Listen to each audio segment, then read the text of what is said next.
दिनै नोंथाङा बे जेबि एन्टारप्राइजनि सोमोन्दै मा बुंनो सानो? जेबि एन्टारप्राइजआ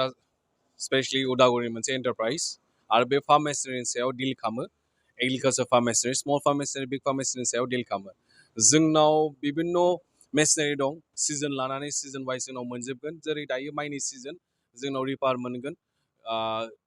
आरो फैगोन लोगोसे माइनि उनाव जेब्ला मारा होनायनि टाइम बेयाव थ्रेसार मोनगोन आरो थाब थारैनो डिसेम्बराव कलम खानाय मेसिन मोनगोन बिदिनो बायदि बायदि वाटार पाम्प मोनगोन जोंनाव स्प्रेयार मोनगोन जोंनाव थ्रेसार मोनगोन ट्रेक्टर मोनगोन जोंनाव पावार टिलार मिनि पावार टिलार बायदि बायदि जोंनाव मेसिन मोनगोन आरो हाग्रा हानायनि गोबां मेसिन जोंनाव मोनगोन आरो बिनि फारसे आं बुंनो थाङो जायो माइ हानायनि सिजन माइ हानायाव खामलाफोरखौ मोननो थाङा लेबार मोननो थाङा आरो माइ हानायाव गोबां प्रब्लेम जायो आरो बे प्रब्लेमखौ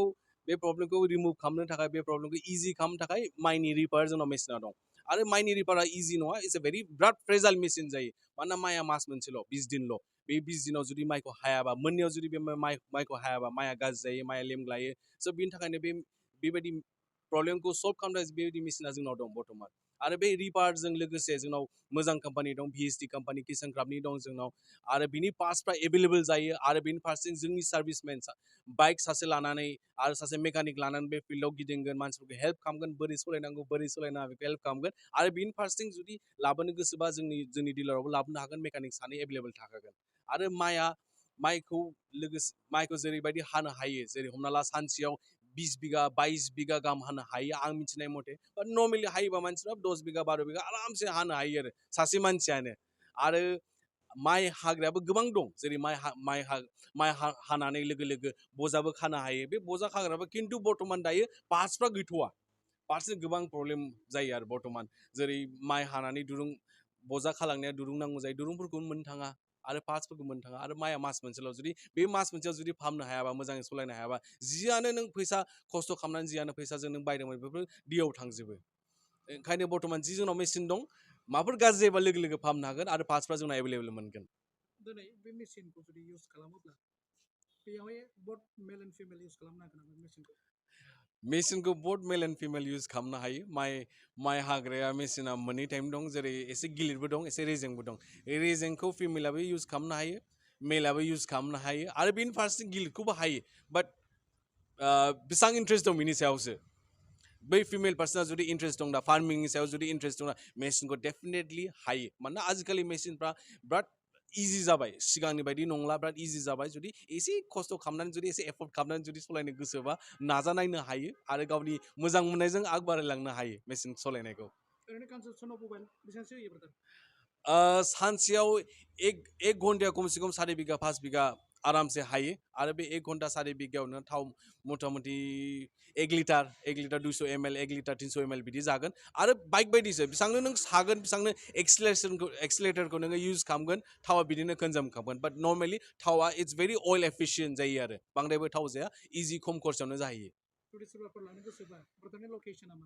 सोरबाफोर जुदि लांनो गोसोबा कन्टेक्ट खालामनो हागोन आंनि फन नाम्बाराव 9148669520 आरो डिलारनि नाम्बाराव 7638810935 कन्टेक्ट खालामनो हागोन आरो बेनि लकेसनानो जाहैबाय उदालगुरि हरपुर गलमायाव दं गोजाम पेट्रल पाम्प इन्डियान अइलनि थिक खाथियावनो दं आरो बेजों लोगोसे एमआरएफ टायार नांजाबनायाव दं गोजौआव ट्रायबेल बेन्ड रेस्टुरेन्ट दं स' बे एक्जेक्ट लकेसनाव दं आरो बेनि फारसेथिं गुगोलाव नायनो हागोन जेबि एन्टारप्राइज उदालगुरि होननानै सार्च खालामनो हागोन दैलि खुलियो बाट सानडेआव क्ल'ज थायो दैलि 9:30निफ्राय 6:30सिम थायो बाट जुदि सोरनोबाफोर एसे एनै लेट नांगौबा प्रायर फन खालामनानै फैनो हागोन जों दखानखौ खुला दोनगोन आरो सानडेफ्रावबो लानो गोसोबा जोंखौ कन्टेक्ट खालामनो हागोन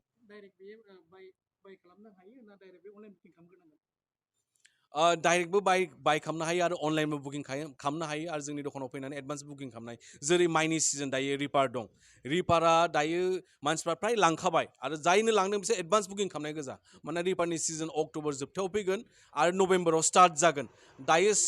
सेप्तेम्बर जानानै दं अक्ट'बर जोबथा आरो नभेम्बराव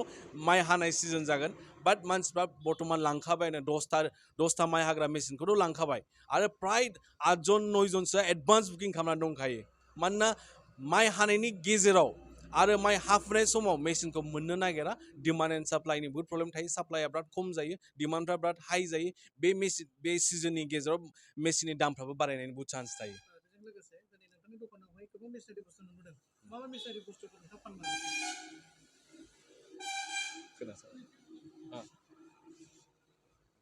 मिशनारि बुस्थु बेनि अनगायै मा फानबावो बेखौ दान्थ'नाय जागोन दे ঠিক আছে না बेजों लोगोसे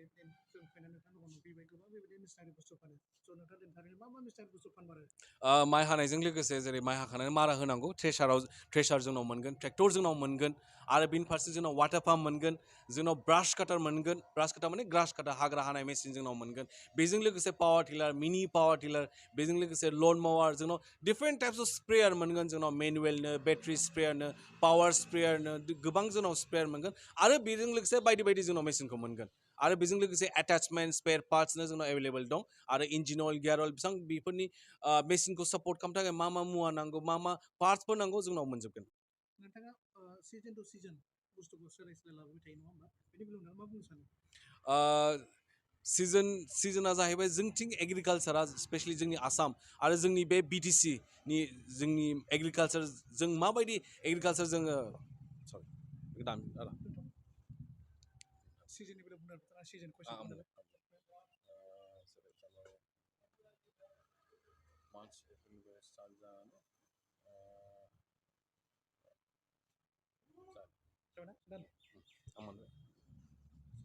कुइसना बुंफिनदो कुइसनखौ बुंफिनदो खेबसे दे नोंथाङा बेजों लोगोसे दिनै गोबां बेबायदिनो माने सिजन टु सिजन सोलाय सोल' बुस्थु लाबोनो रोंदों बेनि बेलायाव मा बुंनो सानो स्पेशलि जोंनि आसामाव सिजन वाइज गायो आरो जोंनि बिटिसिआव सिजन वाइज गायो बाट पान्जाब बायदि जायगायाव दिनै कलकाता बायदि जायगायाव सिजनखौ नायला जि बुस्थुखौ जों सिजनाव मोनगोन बेखौ अफ सिजनाव मोनहैयो बाट जोंनि बर्तमान जोंनि बिटिसि जोंनि आसामाव फ्राय मानसिफ्रा सिजन वाइज गायो बर्तमान जेरै बुंनो थाङोबा दायो अक्ट'बर नभेम्बरनि सिजनाव माइ हानायनि सिजन बेयाव माइ हाग्रा मेसिना थांगोन बेनि उनाव ग्रोब मारा होनो मेसिन नांगोन बेयाव थ्रेसार थांगोन ट्रेक्टर थांगोन बेयाव आरो हमना ला डिसेम्बर बायदि टाइमाव जोंनाव सापात बागान बिराद दं बेयाव सापात कलम मेसिना थांगोन बेनि फारसेथिं हमना लादो दाना मार्च एप्रिल बेफोराव ट्रेक्टर थाङो पावार टिलार थाङो आरो फैगोन जेब्ला अखा गैया बेफोराव स्प्रेयारफ्रा थाङो वाटार पाम्प थाङो आरो हमना ला जोंनि मागोनो एनि फेस्टिभेल मागोनो बर'दिननो बेफोराव माबा थाङो जोंना राइस मिला थाङो मिनि राइस मिलफ्रा थाङो बेफोराव आरो बेनि फारसेथिं जेब्ला अखानि सिजन जुन जुलाइ आगष्ट बेफोराव बिराद अखा हायो बेफोराव जोंनि बर'फोरनाव दायो गोबां गिदिर गिदिर बागान दंसै स' बेफोर बागानफ्रा दुमहावजोबो हाग्राजों बे बागानखौ हानो थाखाय हाग्रा मेसिन नांगौ ब्रास काटार नांगौ बे ब्रास काटार जोंनाव एभेलेबल दं बेनि फारसेथिं ब्रास काटारनाव गोबां जोंनाव जि मेसिन जों लाबोयो बेनि पार्ट्सखौ जों लाबोयो बेजों लोगोसे पार्ट्स मोनफागोन बेजों लोगोसे सार्भिस मोनगोन मेकानिक मोनगोन जि बुस्थु गिदिर बुस्थु जुदि एकदम कमप्लेक्स बुस्थुफोर जुदि गाज्रि जादोंबा जोंनि डिलाराव लाबो आरो सिम्पल बुस्थु जुदि गाज्रि जादोंबा बेखौ जुदि लाबोनो हायाबा जों न'आव थांनानै जों बेखौ फाहामहैगोन लास्ट सोंथि खालामजागोन नोंथांनाव नंगौ नोंथाङा दिनै गोबां बेबायदि ससियेल मिडियाआव साननैसो नुनो मोनबाय थादों नोंथाङा गोबां बेबायदिनो मोनसे माने मावनानै दिनै गोब नोंथाङा साक्सेस जाबाय बेनि बेलायाव मा बुंनो सानो नोंथाङा बेनि बेलायाव आं बुंनो थाङो कि साक्सेसआ इजि नङा एम थानांगौ गल थानांगौ आरो जि जोंनाव अबजेक्टिभ जोंनाव जि एम थायो बेफोर क्लियार जाया मालाबा ब्लारबो फैयो आइडियाफ्रा ब्लार जायो बाट दिनै एसे गाबोन एसे सानसे मावलां बे ब्लार आइडियासफ्रा ब्लार एमफ्रा बेफोर क्लियार जालाङो सर्टकाट होननाय बुस्थु गैया दिनै मोनसे स्टेप गाबोन मोनसे स्टेप मोनसे लायै आं दिनै बे लामायाव दं मालाबाबो आं सानाखैमोन बिदि जानो हागोन आरो बे नङाखि बेयावनो जोब्बाय गोबां थांनांगौ दंबावो दिनै एसे गाबोन एसे इन'भेसन एसे स्मार्ट वार्क खालामनांगौ स्मार्ट वार्कजों लोगोसे खस्थ' खालामनांगौ बेजों टुगेदार थांनानै जों खालामलांनो हायो आरो बे नङाखि साक्सेसआ सानफ्रोमबो साक्सेसल' जाबाय थागोन failure is a part of success फेलेंबो जायो बे नङाखि फेलें जाबा जों खेबसेयावनो जनानै थानांगौ बे नङा दिनै फेलें जादों दिनै गसंफिनगोन दिनै फेलें जादों गाबोन गसंफिनगोन बिदिनो गसंफिनै मोनसे समाव साक्सेसखौ जोङो हमनो हायो आरो साक्सेसजों लोगोसे जों आग बारायलांनो हायो